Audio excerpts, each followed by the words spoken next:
So it is confirmed, guys. Seth Rollins, when Raw went off the air, has chosen Brock Lesnar for his WrestleMania title match. We kind of saw it going that way anyway. We kind of already assumed that when Seth Rollins won the Royal Rumble. They didn't actually say that when Rollins was getting his beatdown last night by Brock Lesnar on Raw. However, when Raw went off the air, it is confirmed Brock Lesnar and Seth Rollins will be one half of a double main event, and most likely going to be a triple main event with SmackDown's WWE Heavyweight Championship on the line. But for right now, a double main event. And of course, that's with Ronda Rousey and Becky Lynch. Now, because this thing has just grown into its own world, Becky Lynch and Ronda Rousey will most likely have to main event WrestleMania, like the last match.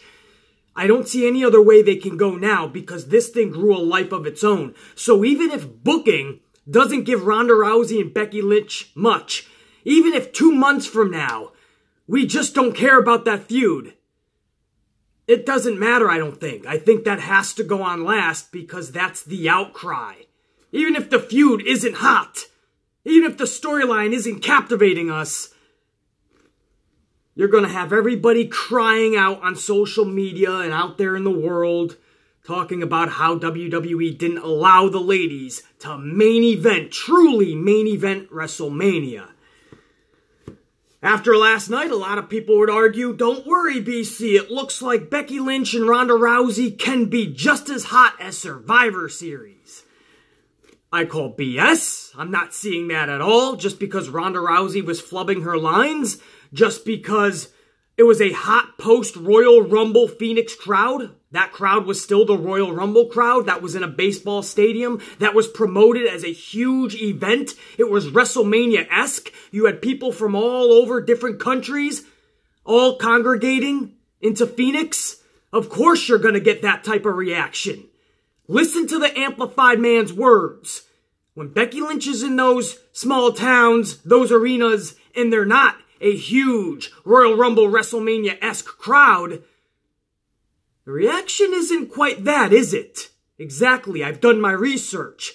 You add on top of that how they're booking Becky Lynch, no longer that once badass, now she's just a regular underdog wrestler. Yeah, Becky Lynch should be booked as an underdog. She's gimping to the ring last night, hobbling on one leg after getting beat up in 4 minutes of the Royal Rumble when there was ladies in there for over a half an hour. Not nearly banged up like Becky Lynch. 4 minutes of the Royal Rumble, and she's banged up like that, and that came just a couple hours after tapping out to Asuka. And then she's talking all this trash to Ronda Rousey, and in the back of somebody with common sense, in the back of our minds, we're thinking, you're talking all this trash, you just tapped out in 6 seconds, 24 hours earlier, so where I come from, the small town that I come from, way before New York City, if you talked a lot of trash and you couldn't back it up, you were known as a phony, a fake, a fraud, and you would be exposed. But no, everybody's willing to give Becky Lynch a pass. The booking has been absolutely atrocious, but they love Becky Lynch, so maybe they're just standing behind her no matter what, even if booking is trash. However, for somebody who's not a Becky Lynch mark, and I have to suspend my disbelief, I have to believe in what I am watching, I have to use my common sense, because I want things to make sense, I want things to be logical. Becky Lynch went around and called herself the man. Becky Lynch said she could even take out men, John Cena, it doesn't matter. And she's tapping out in 6 seconds to Asuka. And then 24 hours later, she's trying to tell one of the baddest women on earth in the last decade plus, she's trying to tell them, I'm gonna drop you. I'm the man. Did she even say I'm the man? Maybe she even dropped that moniker. Maybe she's dropping it. I don't even know if she said that. But she's telling Ronda Rousey she's talking her game again. Alright, that's great for Becky Lynch marks, but what the hell is that doing for the rest of the wrestling community? How does that make sense? People want to get frustrated, you know, oh, let Becky Lynch have the moment, let Becky Lynch... She deserves this. Listen, there's a plethora of females on that roster. There's a plethora of wrestlers on that roster that deserve it. I just ask that it makes sense. You tap out, you plead and beg your way into the Rumble, you win it in 4 minutes, barely, and then the next night you're challenging one of the most lethal women on the roster, whether you like her or not. That's how she's being booked. She's running through the roster. And you're telling her now you couldn't get it done with the SmackDown Women's Champion, but maybe I can get it done with you. She wants no part of Asuka. I don't even want to try her again. I can get it done with you, Ronda. I hope this makes sense, man. Some people just are not getting it. I even got people on social media about, BC was wrong. Listen to that reaction. Becky's hotter than ever. Becky's hotter than ever because a Royal Rumble post crowd was screaming at the top of their lungs? That's what you're going to get at crowds like Royal Rumble, WrestleMania. You're going to get all these countries congregating that don't usually have an opportunity to see wrestlers like Becky Lynch. And Becky Lynch is one of the top stars today. Absolutely. You have nobody else to really go ballistic for. Seth Rollins, Dean Ambrose, Bobby Lashley, Finn Balor, Bayley. Who are you going ballistic for? Everybody is hanging on to the run that Becky Lynch had, that very short run in 2018, mid to late 2018, where Becky Lynch was truly being something original. That badass character that we all clinged onto, even yours truly, I did too. But then after she got injured, she came back and Vince McMahon made sure that she was just another wrestler. That's how she's being booked. You can't tell me she's badass anymore. You can tell me she's getting a good crowd reaction at the big crowds. I understand that. But if you listen to the regular SmackDown crowds, not tomorrow night, because that'll still be post-Royal Rumble, a lot of that, but you listen to a lot of those regulation SmackDown crowds, while Becky Lynch is wrestling, the interest is not captivating anybody. You'll get the initial pop, a little pop after she wins, or loses. They'll still Becky her up the rampway because everybody is clinging on. Trust me, I know what I'm talking about. Listen, they're clinging on to the character that she once was because WWE has no other characters to cling on to. So even though she's not being booked as we know she should, everybody is still clinging on to that because they have nobody else. Because you, yes, you cannot tell me her character is still as epic as it was back in 2018. You can't do it. Hugging Charlotte Flair? Charlotte Flair telling her to shut up while she talks and she bows her head and obeys? Being left off commentary instead of blowing people up on the mic, which we know she's good at? Losing the TLC match, tapping out at Royal Rumble to Asuka, squeaking her way into the Royal Rumble, limping into the ring with Ronda Rousey last night? That's how you book a badass the man character? I have seen nothing but weak booking after weak booking after weak booking for Becky Lynch.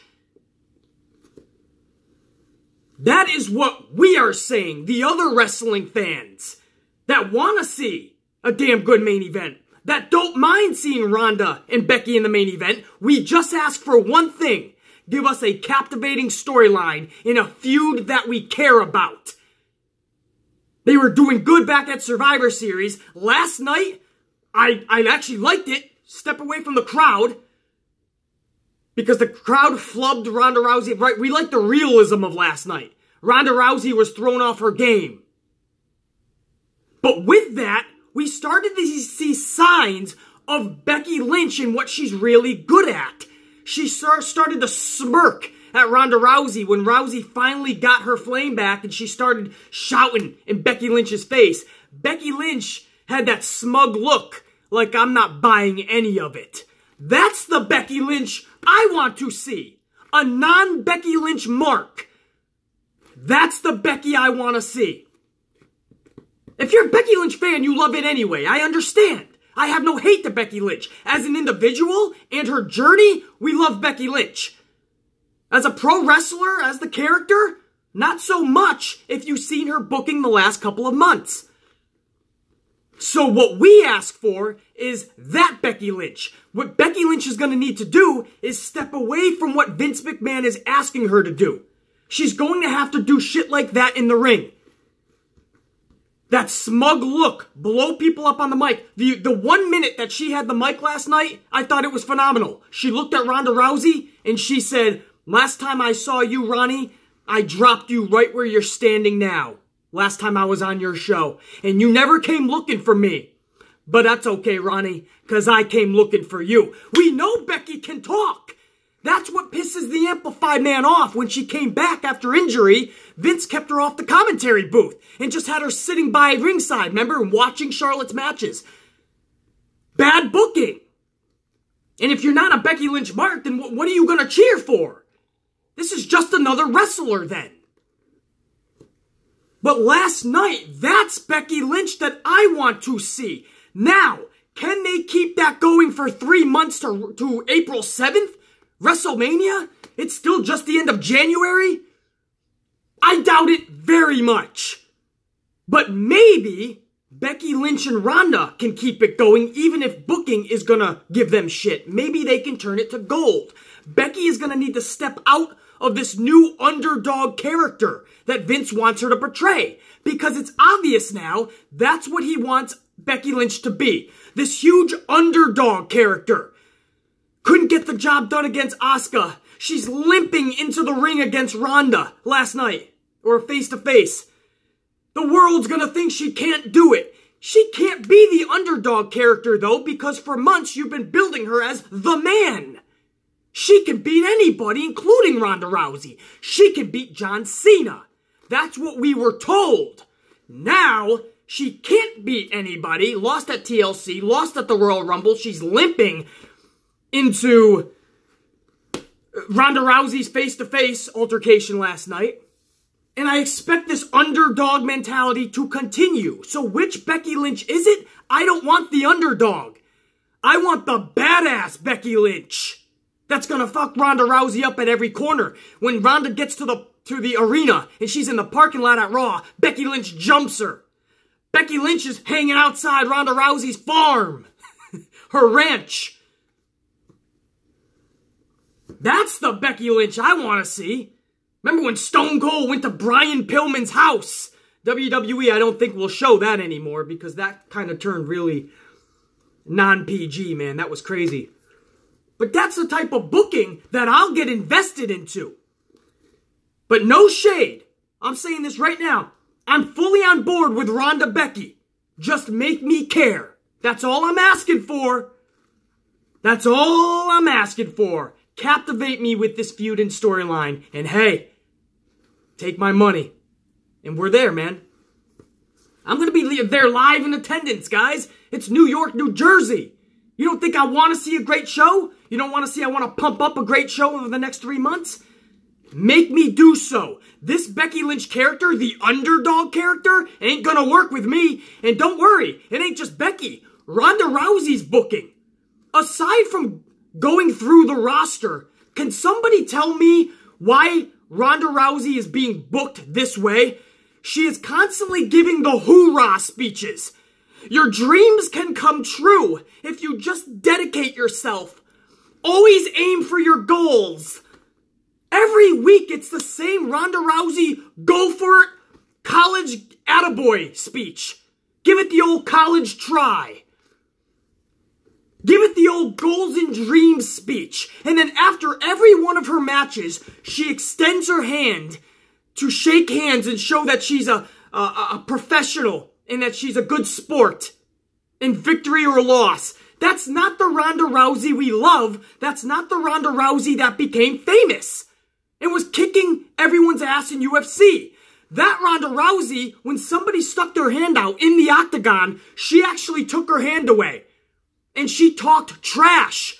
That's what we loved about her. WWE tries to image her like this cookie cutter gal. She's not. Let Ronda Rousey be Ronda Rousey. No more shaking hands. Go to shake a hand and punch someone in the mouth. No more chutzpah speeches. and gusto, attaboy, goals, dreams, and achievements, speeches. That's gotta be done. She was flubbing her lines all last night, couldn't even get words out because that crowd had her flustered. Ronda Rousey's great when things are going well, but when things are going against her, her insecurities are shown tenfold. And they come out. That's gotta change. Ronda Rousey was the best last night on the mic when she finally said, screw this, and she started talking trash. And she looked at Becky Lynch and she said, WrestleMania, I've broken people with my bare hands and I'm gonna do that to you. That's the type of stuff we need from Rousey. It's alright if you guys don't like what I'm saying, but as long as you know that it's truth. As long as you know that what I'm telling you, you're saying, damn, BC's got a point, man. If Ronda can just be herself, badass, legit, talk trash, no more shaking hands, no more goals and achievements, awards, and chase your dreams. And if Becky Lynch can be more of the dominant, the man character and less of the underdog character, then this is going to be a much better match. BC is right. Even if you don't like me, you know I'm right. Because how many more weeks can we see the goals and dreams speech and the shaking of the hands by Ronda? How many more times do we have to see Becky Lynch limping to the ring, losing a few more matches, the world not thinking she can get it done? You're not going to recreate the Daniel Bryan underdog story anyway, so just have two badass competitors colliding. And if you booked it correctly, maybe you can get some of the same steam you've had from Survivor Series. I don't think you can capture the same steam. That momentum is gone. Crowd reaction is not momentum, guys. It's good if you can get those big crowds, like post-Royal Rumble crowds, even the WrestleMania crowd especially. If you can get them to scream your name, awesome. But when I say momentum, I'm talking booking and character. And Becky Lynch, this is a totally different character than that mid to late 2018 character. I want to see some of that character back, though. We lost that. And Ronda, you're mowing through wrestlers, that's great. But your character sucks. And I love Ronda Rousey. But a part of me is glad she got booed out of that building last night because it's the same redundant character that is just not who you are. That being said, guys, I'm on board with this match. I'm going to give it another try. I'm just asking what I've already asked. Captivate me. Make me care about this match at WrestleMania. And hey, I'll be there live. I'll be one of the ones screaming at the top of my lungs, man. I'll be one of those people making a ton of noise. You know, just make me care. I feel last night was a good start with smug Becky Lynch. And Ronda Rousey finally, after flubbing the whole night, finally getting her groove at the end of her promo. That was magic. Keeping that up for 3 weeks, WWE's booking their creative team, their suits and ties, don't hold your breath on that. But this is where Becky and Ronda need to step up, even above booking. But Becky Lynch chose Ronda Rousey last night. Again, we saw that coming, obviously. That was the whole reason for the Royal Rumble victory. And that was that. Can I go back? That's all I'm going to talk about for that, guys, because now I really want to see this unfold between Ronda and Becky. I want to go back to Seth Rollins. Now, Seth Rollins, he started Raw, and I felt this was the way to start it, right? Is he going to make a decision? Is he going to tell us when he's going to make a decision? So he goes to tell everybody, goes on to tell everyone that this is going to be a tough decision he's going to have to sleep on, and it's going to take a little bit of a while. But when the time is right, he's going to let the world know. Triple H comes out. Triple H tells Seth Rollins, you know the machine moves fast, meaning WWE, the company. The machine moves fast, so we're going to need an answer tonight. Dean Ambrose comes out. So did I say Triple H or Dean Ambrose? I think I said Triple H came out, right? Yeah, so Triple H came out and told Seth Rollins, the machine moves fast, we need a decision tonight. Dean Ambrose then comes out, and I'm thinking this is going to lead to a redundant Rollins-Ambrose match. How is this change from Monday Night Raw in 2019?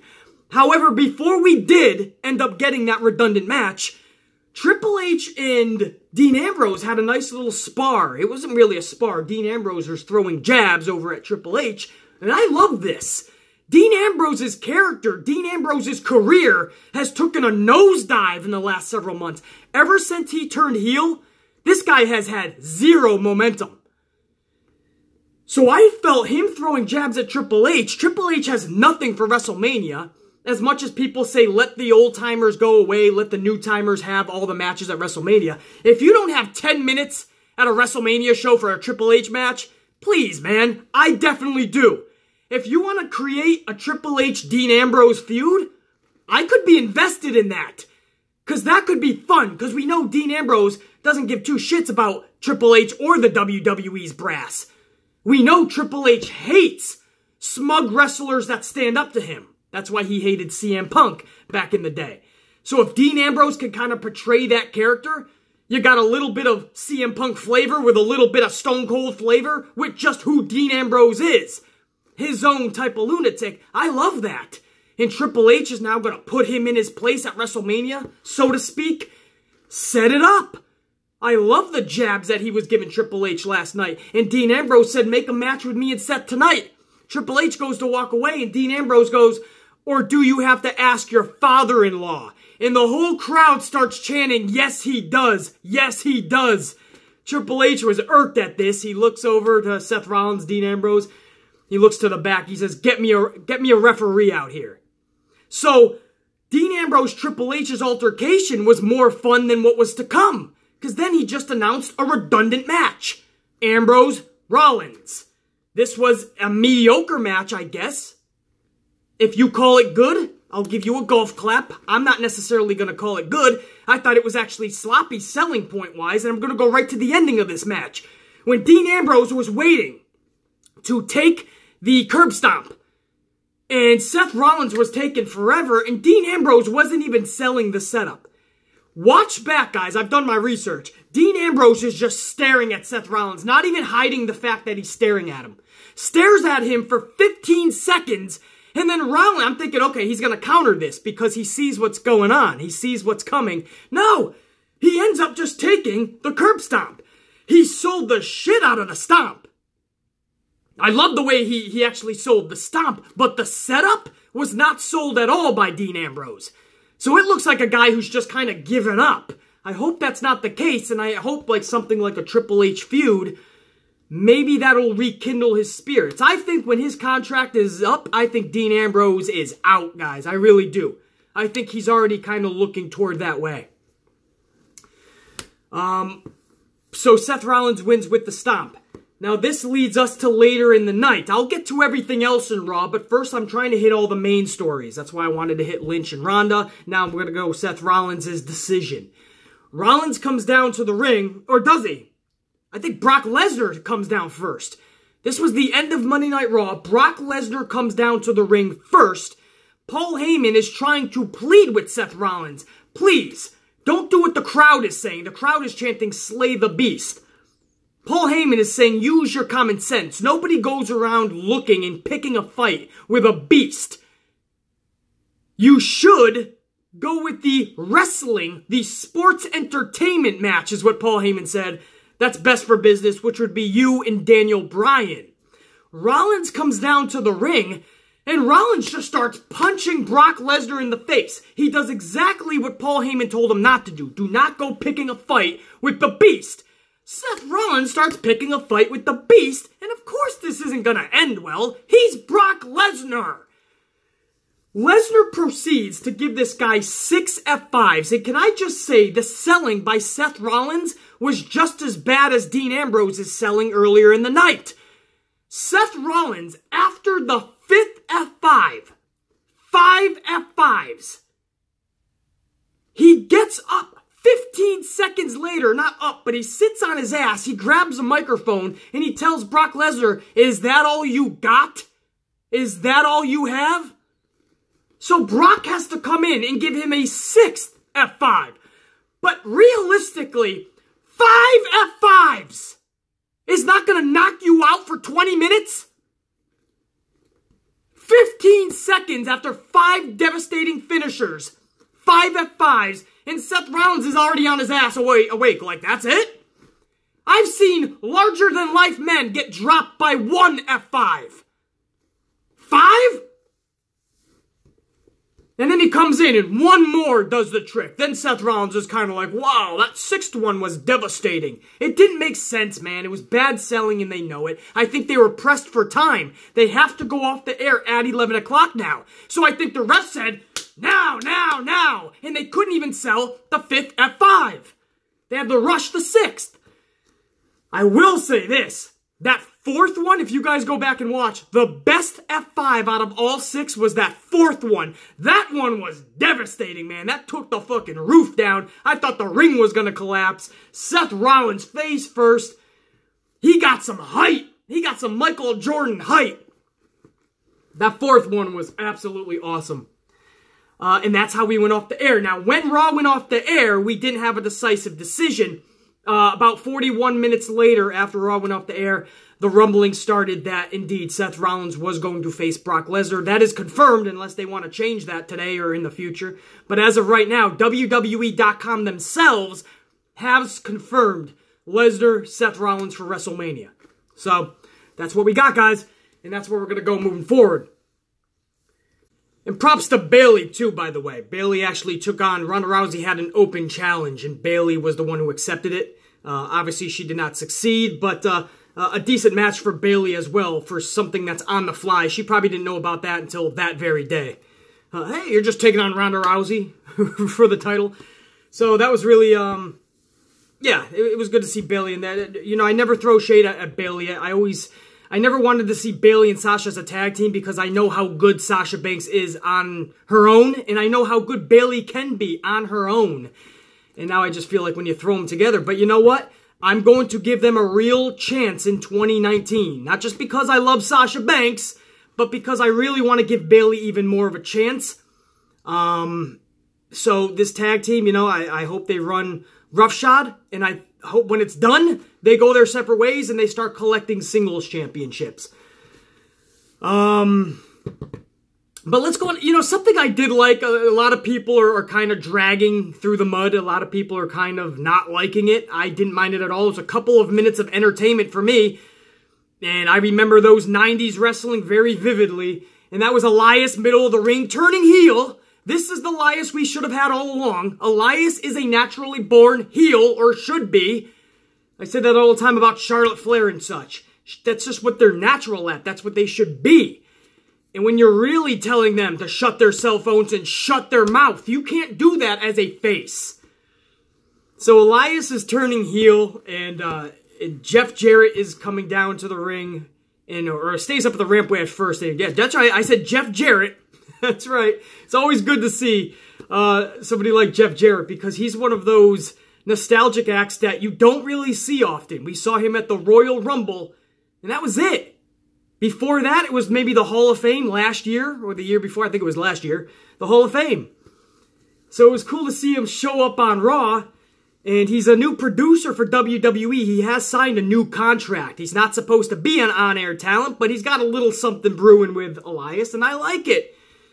So he comes down, and he starts talking smack to Elias. This brings out Road Dogg. Now, if you guys remember wrestling back in the 90s, Jeff Jarrett was a big mid-carder, you could say. He was a main component for that Intercontinental Championship, and his sidekick, can't say manager, was Road Dogg. He was known as the Roadie. This is when Road Dogg first came into WWE. So it was cool to see them together, and they even started dishing out their smash hit, Baby Tonight, which, if you watched wrestling through the 80s and the 90s, Renee might be too young, so I won't harp on her too much. But you would know every lyric to that song, because that was a big part of your childhood. So they start singing that song, and it makes sense because Elias is known for his music, so he's pissed off. Then they start having some fun. They give the mic to Renee Young. Renee Young knows none of the words. So I had to throw a jab at Renee Young. But again, I don't know Renee's age, but maybe she's too young. If Renee Young is in her 30s, then she should know every word of that song. No excuses, Renee. But I loved it, man. And they get to ringside, and Elias is having none of it. Guitar shot to Road Dogg's back. He gets in the ring. Guitar shot to Jeff Jarrett. Loved it. It was a few minutes on a 3-hour show. It's some of the most entertainment that the Amplified Man had. And people are like, this is the new era? This is the change they were talking about? Okay, guys, relax. Some of the change can be a nostalgia act coming back and having an entertainment segment. If that wasn't entertaining to you, okay, we can talk about that. But that doesn't mean there's no change. That actually says they did give it some thought. They did bring somebody in to try to elevate the new heel Elias. The problem is, heel Elias is so cool, he's gonna get cheered. Especially from a hot Phoenix crowd post-Royal Rumble. So they were walk with Elias, even after he gives the guitar shot to Road Dogg and Jeff Jarrett. But this character will work much better once you get away from that post-Royal Rumble hot Phoenix crowd. Once you start getting into those smaller towns, smaller arenas, that's not a big pay-per-view crowd, you're going to start to feel that heel character of Elias a lot better. So trust me, it'll go good. And then on top of that, you had... Was that it for Elias? I think that was it for Elias, right? I just love that, man. Heel Elias is the best. And this character has a chance to be a superstar. Book him as such. Don't just give him good storylines and then have him lose at every pay-per-view like Bray Wyatt. Give him good storylines and even have the guy win. I understand the heel has to lose the big pay-per-views, but give him some steam, give him some momentum, man. Light that fire within Elias. I said weeks ago, maybe a few months ago, I stopped walking with Elias because his character and his storylines got stale and redundant. You give me that, Elias, I'm walking again with the mofo. Tag team, nonsensical match, Revival. I believe they defeated Kurt Hawkins and Zack Ryder, the former Edgeheads. So the losing streak for Kurt Hawkins continues, and now it looks like Zack Ryder is going to be intertwined with that losing streak. And maybe they'll get a big victory. WrestleMania weekend or some shit. You talk tag teams. The Women's Tag Team Championship straps, they're really starting this tournament last night. And, or at least the people that are going to be in the chamber, is it? Either way, they're getting participants, and that really started to heat up last night. Tamina Snuka and Nia Jax defeated Alexa Bliss and Mickie James last night. So no way better to bring down a hot post-Royal Rumble crowd than with a Nia Jax and Tamina Snuka match. That'll do it. This match went almost 15 minutes long, guys. Alexa Bliss is showing new wrestling moves, new chutzpah, new energy. I'm loving what I'm seeing from Alexa Bliss, and it's always good to see Mickie James in there, because Mickie James is one of the best female wrestlers / athletes you will find in this business over the last 15 years. She still has not lost a step, so I like Bliss and James. Tamina Snuka was Tamina last night, fuddling around the whole ring. Nia Jax was Nia Jax. I don't get the whole new Nia Jax character of wanting to beat up men. Again, it's almost like I said with Becky Lynch's booking, how they stole Becky Lynch's character, the badass character, the man character, and they started giving it to Charlotte. They wanted to see a new ruthless Charlotte. They wanted to see a new ruthless Seth Rollins, a new ruthless AJ Styles. Now it looks like they really took the man character from Becky in wanting to face men, and they gave it to Nia Jax. This is what I mean about Vince McMahon stripping away Becky Lynch's character bit by bit until she's left with nothing. Now she's just an underdog. Nia Jax is now coming out. She slaps or elbows or takes out Dean Ambrose last night. Dean Ambrose was going to give a heartfelt message after his loss to Seth Rollins at the beginning of Raw, but Nia Jax came down instead and basically bullied him out of the ring. What is this going to lead to? Eventually, somebody, a man, ends up taking her out?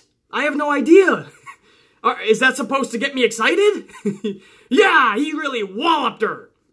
I don't know about that, man. It was cool to see the RKO in wrestling storyline. I guess it's cool. They're going to have to do this brilliantly because I don't know where this is leading to.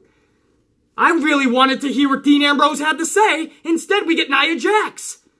I was bummed. So we get that tag match. Tamina and Nia Jax end up winning this match. So I believe, is it a tournament or they're actually in the Elimination Chamber?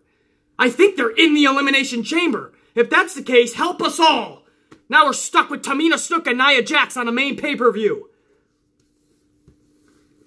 If it's just an elimination, or if it's a tournament-style thing, then we might be okay, but I doubt it. I think they're going to be in that chamber no matter what. I think this is to go directly into the chamber for the tag straps.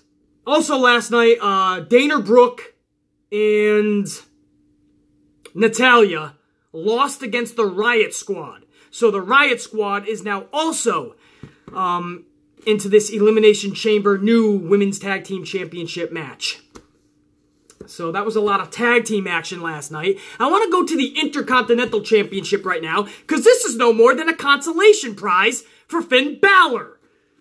He goes from, I don't know if you can say one of the main events, but he's going for the Heavyweight Championship, the Universal Strap at Royal Rumble, and the next thing you know, within 24 hours, the guy is playing around again in the mid-card, trying to get the mid-card title.